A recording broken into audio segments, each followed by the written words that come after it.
This is the Builders Business Success Podcast for builders who want to attract more quality clients who aren't price-focused, eliminate cash flow pressure, and get paid for every quote. Here's your host, Mick Hawes. Hey folks, welcome to another episode of Builders Business Success Podcast. I'll just turn around and make sure I'm getting that right.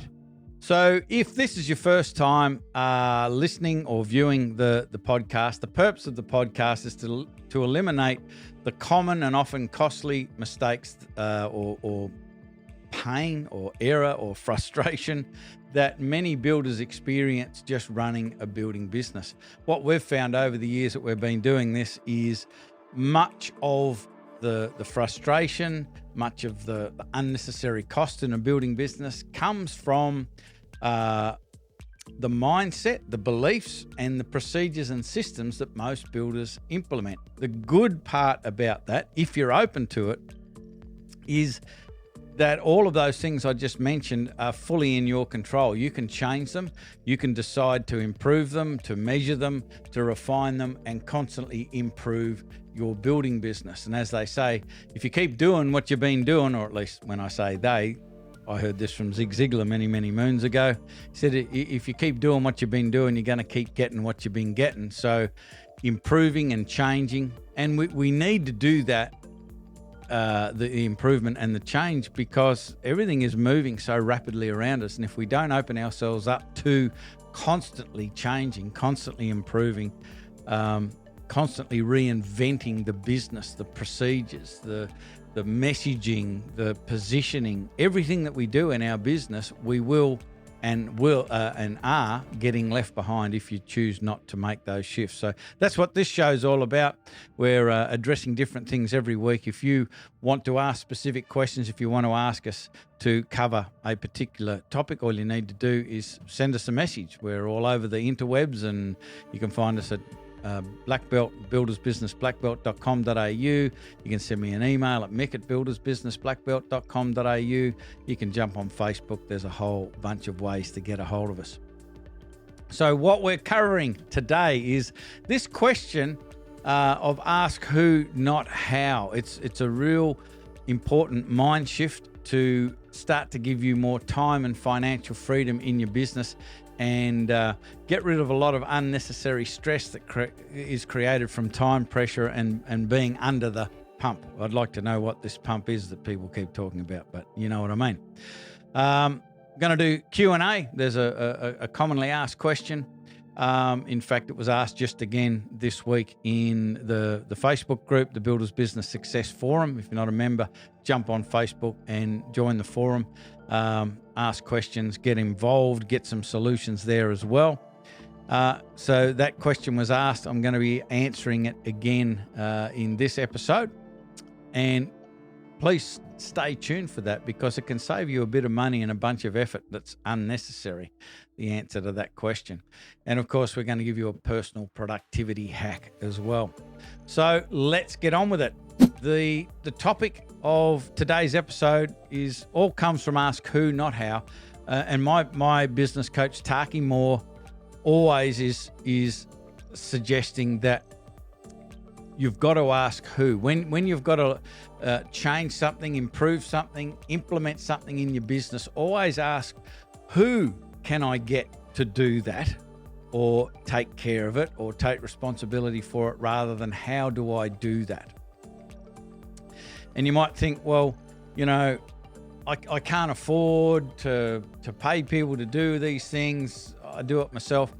That is one of the attitudes, if you like, thought processes or beliefs that I want to challenge in this episode, because I think part of the problem is that when we take on stuff ourselves because we can't afford to pay somebody else to do it, or at least that's our belief, what we're actually saying is our time isn't worth much.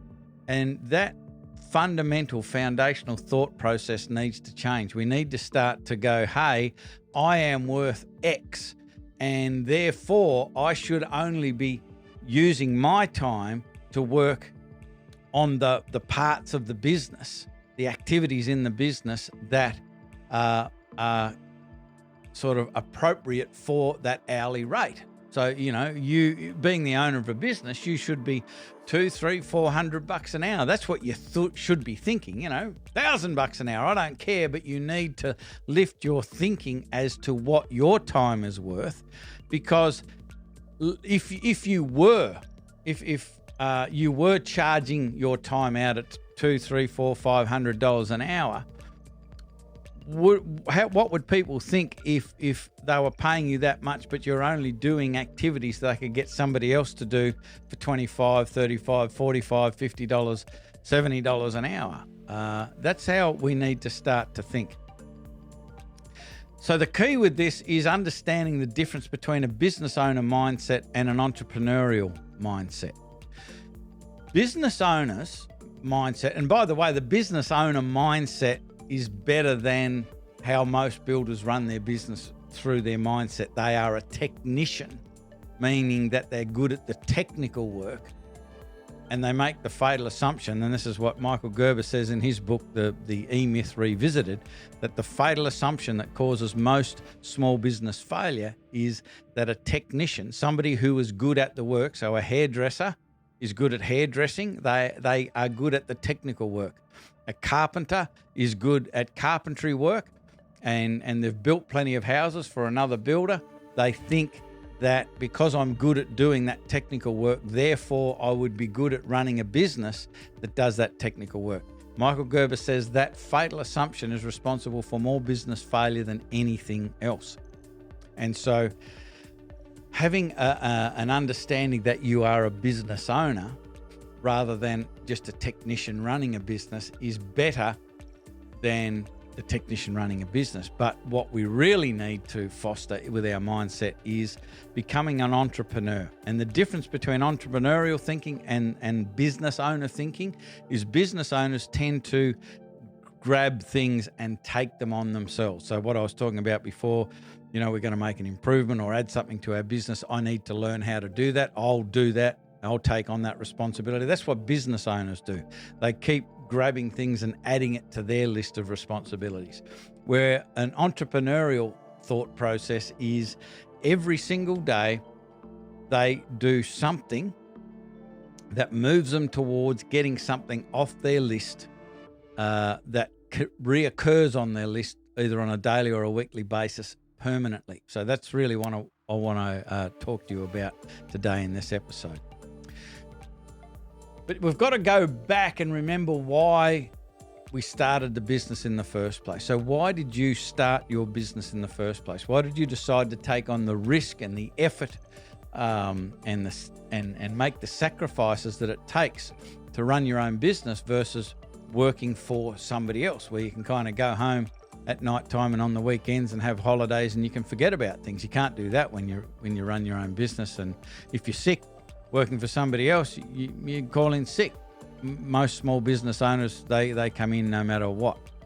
So why did you start your own business? Generally, it is because we had the illusion that by having our own business, we would have more choice, we would earn more money, and we would have more time freedom. Coming back to that choice thing. For the most part, most small business owners, particularly builders, end up with less choice. They become a prisoner to their business as far as time is concerned, and they don't really earn as much as what they pay their team members quite often. Every so often you'll find a builder that earns quite well. They've earned more money than what they would if they were working for somebody else, but their life has been taken away from them. Very rarely do you see a builder that earns a good dollar and has a lot of freedom of choice as far as to decide whether to turn up or not, take holidays or not, things like that. So I find that the reasons that most builders started their own business never become the reality for the big majority of them. So what we need to do, going back to the initial the topic of today, is you need to ask who or what, not how. And so I want to give you the steps of how you implement this. even after I just said who. But you know what I mean. So what we need to do is step one. What I want you to do is list everything that you do on a daily basis that reoccurs. So what are some of the things list all of the things that you do that are regular. So things that you must do daily, things that you must do weekly, and that could be invoicing, it could be holding meetings, it could be, buying stuff, paying bills, all of the things that you must do that show up on your list of things to do every day that reoccur. I want you to list all of those things that reoccur. Then I want you to highlight the things that you don't want to do. And the reason for that is that there are some activities that you really enjoy doing, and there is something to be said for making sure that you do things that you enjoy doing. It's important that people love what they do. So if there are things that you do that reoccur that you really enjoy doing, if it doesn't bother you, and it's not an impedance to the improvement of your business, why not keep doing them? So highlight the things you don't want to do, the things that are boring, frustrating, just big time soaks that cause stress for you. We want to highlight all of those. And then in step 2, ask these questions in this order. So I've put these questions in this order. So we'll put the cheapest one first, the cheapest option to fix this or get it off your list. We're going to do that first. So the first one, believe it or not, is dump it. Just don't do it. And you might think, that doesn't make sense. I have to do it. Well, maybe. And I have had this conversation with many builders, and even before we were Builders Business Black Belt, just business owners. And I have challenged them to write out the things that reoccur, and we've gone through it. And I just said, what would happen if you didn't do that activity ever again? And it is amazing, if you have the balls to do this, how often you can find things that you've just, through habit and self-hypnosis, you have hypnotized or habituated yourself into believe that this thing is important, and you just keep doing it and keep doing it. And after a while, you just forget about the reason why you just keep doing it.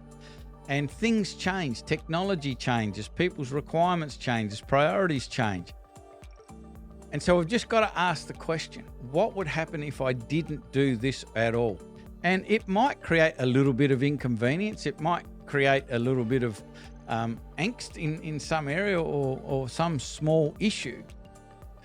But when you look at it in that sort of overview, 35,000 foot overview of the impact it makes on the direction your business wants to go, or you want to take your business, quite often it's worth that little bit of pain, that little bit of inconvenience, just to get rid of it out of the system completely. So there are often things that you do every day that if you didn't ever do again, it would make no difference to your business future. At least ask the question. That also frees up some time automatically. Straight away, it frees up time. So that's the first one. Can I dump it? Second one is, can I automate it? There is a ton of apps and software out there now that does incredible things. And so, a simple example of that might be, communicating with new prospects and so forth. If we in Builders Business Black Belt, or our business personally, we use a thing called Active Campaign. It's a customer relationship management software. It's in the cloud. It allows you to put your customers' information in, and you can just put a tag on them, and that tag will set off all sorts of automations to send them emails, to send them notifications, to send you reminders to do things, and all of this. So it creates a much more of a professional view from the prospect's point of view.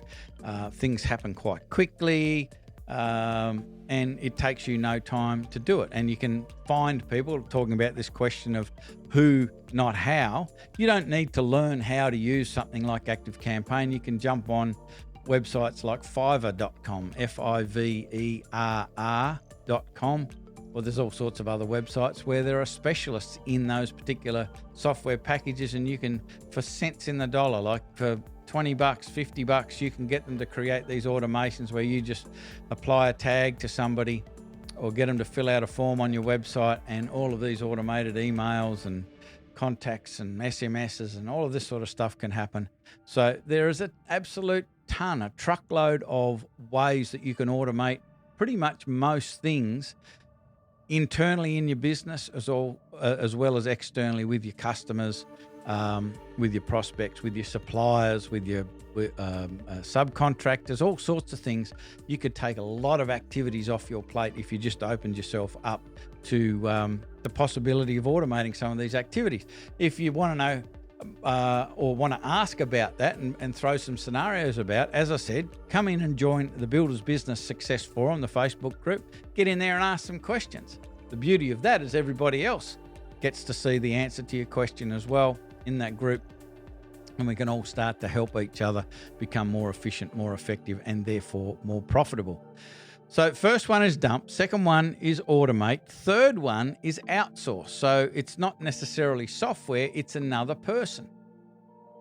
I use a company called Automation Agency, run by a good friend of mine. His name's Carl Taylor, and they have people all over the world in a team, and I just send them activities to do, to fix up the website, to do design, to create those automations I was just talking about, all sorts of things. That's sort of there in a smaller niche, if you like, but you can find other companies. There's another one that we've spoken to. I think we've had them on the podcast. Carve PH, CARVE, and then the letters PH. I think they're in the Philippines, and they're amazing, and they can tailor make things for you, for your marketing, for all sorts of things. And there's virtual assistant companies all over the world that for a small amount of money you can get lots and lots done. And I've put that outsourcing as number 3. So we got dump, then automate, then outsource, because the fourth one is delegate, and that's the most expensive. That's when you're paying somebody all of their superannuation, all of their holidays, all of the on costs, all of the time to manage them, and so on and so forth. Potentially have somewhere for them to sit, maybe a car, who knows, and you're delegating activity to those people. It certainly gets it off your list, but it's out of the 4, it's the most expensive way to do it. So delegating is the sort of course, the last course of action I would suggest to you. So just to wrap this up, I hope that makes sense. List all of the stuff, highlight the things that you don't want to do, then ask the questions in this order. Can I dump it? Can I automate it? Can I outsource it? Can I delegate it? If you can't do any of those things, unfortunately, you're stuck with it. But at least you will find some things that would be able to be pushed out to one or a number of those 4 areas. And what I would suggest to you, and just wrapping this up, is make it a high priority daily to take some action towards getting a reoccurring item off your list. So I'm not saying get something off your list every day. I'm saying put a high priority on an action, maybe a small time block every single day, to do something that moves you towards getting something off your list permanently. I don't think you can get something off your list every day, but you can certainly take some action towards getting something off your list every day. And I would suggest you do that and give it a high priority. So that is it for that part of the podcast. I hope that made sense. Again, if you've got any questions, jump into the Facebook group, Builders Business Success Forum, and ask away. More than happy to answer your questions in there. Speaking of questions, Q&A, and this question was asked again this week: should I spend money on branding? And we had a bit of a conversation in the Builders Business Success Forum about that. And the answer is yes, but not necessarily money. I'll talk about that in a second. So the question is, should I invest in branding? When we're talking about effort and thought, Yes. So putting thoughts in systems and procedures that improve your customer experience, I think, is one of the best ways to invest in brand awareness, because what you're doing is focusing on the things that make your business remarkable. And that's the key to brand awareness. There's lots of companies around that say, brand awareness and putting the brand out there has really improved their business. But those businesses tend to be quite large businesses that have big budgets and can be consistently putting their brand in front of people.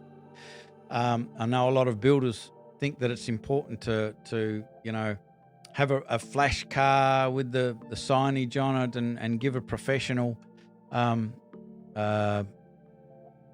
persona, if you like, for their prospects and their customers to see. And I don't disagree with that. But what I would say is, if that's going to cost money, and if you have implemented the profit first system, let the profit first system dictate whether you have money to spend in that space or not. But I think that the answer to the question is, don't spend money, particularly money you don't have, on branding, because the best thing you can do for brand awareness is create a remarkable business. And that is most effectively done through focusing on how you can create a better and constantly improving customer experience, because that's what they remark on, is how you made them feel. What can you do every day to improve how you make your prospects and your customers feel? That will have a much bigger impact on improving the future effectiveness, profitability, and growth of your business than spending money on branding if you're a small business. Hope that makes sense. Now, time for a personal productivity hack. If you write a list, if you just sort of get up and get into it, that's probably the worst way to be productive during the day. The best way is to create what we call in Black Belt a prioritized daily action list, or some of the members have called it the PADAL, and it's a prioritized daily action list. When you do that, you've got a list of activities, and you have thought about the consequences of not doing those activities, and then you've put priorities next to them, and you've got your list, and off you go. And without doubt, every day somebody will ask you to do something, somebody will email you, somebody will phone you, somebody will come up and ask you to do something. So you've got your list, and you should have set it up so it's taking up the whole day without room for distraction. But then new things come in. So what you need to do is have a system on how to manage those new things. And there's a couple of ways that you can approach this. Two separate things that are both important, and I'll talk about the second one on another episode. But what I would suggest, instead of just flying by the seat of your pants, which is what most builders do. Builders are notoriously disorganized. They say they'll do things and they don't do them. And so what I'd like to do is give you a real simple system to capture things, to make sure things aren't forgotten and you don't do things that aren't of a high priority. And I call it the 4 Ds. It was taught maybe 35 years ago to me by Dr. Charles Hobbs. Dr. Charles Hobbs, the creator of Time Power. And he calls them the 4 Ds. And the 4 Ds are: when you get an email, when you get a message, when you get a request, apply one of the 4 Ds to it. And the 4 Ds are: dump it. This sounds similar to the one that we just talked about. Dump it is first. Are you even going to bother do it? If you're not going to, please don't promise to, because you're actually better off. The customer experience will be better if you give them that early disappointment of saying no rather than saying yes and then letting them down later on. That's much worse. So you're better off saying no and then perhaps give them an option where they can go and get it done somewhere else, find somebody else, refer them to somebody else to do that thing if you're not going to do it. If you are going to do it, but you're not going to do it now, you need to defer it. So number one, dump it. Next one is defer it. What that means is go ahead in your daily planner And if you're not going to do it today and you think next Friday is the best day to do that, go ahead and start building a list for next Friday. So when you open up your diary system for that day, you've already got some things on it and it doesn't get forgotten. And if you're not going to do it that day, you can defer it to another day, but at least it doesn't get lost. The third D, so dump it, defer it, delegate it. So shove it off to somebody else. And that's another thing that I'll give you another personal productivity hack are the steps to delegation. There's delegation and then there's effective delegation. So we'll talk about that another time. And then the last one is do it. So do it straight away. It needs to be done straight away. It's the highest priority. It's higher priority than anything else on your list. It doesn't mean that it's more urgent. It means it's a higher priority. How you get to that is say, what will happen if I don't do this today? And if the consequences weigh heavier on that item than the most important item that's on your pre-prepared list, then you get off your list and you go and do that thing and you do it. So there are the 4 Ds. Implement that when you get a new request. 4 Ds are dump it, defer it, delegate it, do it. So what's the takeaway for this episode? To me, the takeaway or the underlying message from everything that we've talked about in this episode is take control of what you can control. There are things we can control and things we can't control.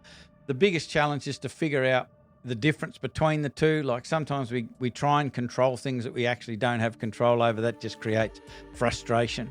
And then there are things that we can control and we don't. So the takeaway is to find the things that we can control and control them. Don't make extra work and extra problems because of poor systems and poor processes. There are many things that you can control, such as the list that we talk about, communication, implementing, constantly improving systems and procedures, doing the thing that we talked about, always taking action to get something off your list permanently. All of that stuff's in your control. It doesn't give you an immediate result a lot of the time, but it's an absolute investment in the future and things will change and you'll start to get more time freedom, more profitability, more choice, more enjoyable work environment when you start to implement those sorts of things. So I hope you have enjoyed this episode of Builders Business Success Podcast. If any of the things that we've talked about make sense to you and you want to learn how you can implement them into your business more effectively, all you need to do is book a call. You can do that a number of ways. There's a button underneath the video. Just hit the button. That'll take you to a form. Fill it out. It tells us a little bit about your business, and then it'll take you to the calendar so you can schedule a quick call in to in a time or a day that suits you. And just so you're aware, there's nothing to buy. You don't need to bring a credit card or anything like that. It is just a conversation to find out what your issues are, what your priorities are, where you want to go, and see if what we do could be the right fit. And if we're not, no harm, no foul. If we are, we can figure out together the best way forward that's going to give you what you want. But it's just a conversation. If you're listening to the audio version, all you need to do is navigate to buildersbusinessblackbelt.com.au and there's schedule a call buttons on the website. Same process. So I hope this was valuable. I hope I have made you think to the point where you're going to attempt to put these things into action. And again, if it brings up a bunch of questions, come and join us in the Builders Business Success Forum and you can ask all your questions there and get a whole bunch of answers. So that is it for this episode. We'll be back before you know it with another episode of Builders Business Success Podcast. I'm Mick Hawes, Builders Business Black Belt. That is it. Bye for now. Okay, that's the podcast. If you have a question or want to know how Mick can help with your building business, email your request to mick@buildersbusinessblackbelt.com.au. Do it now.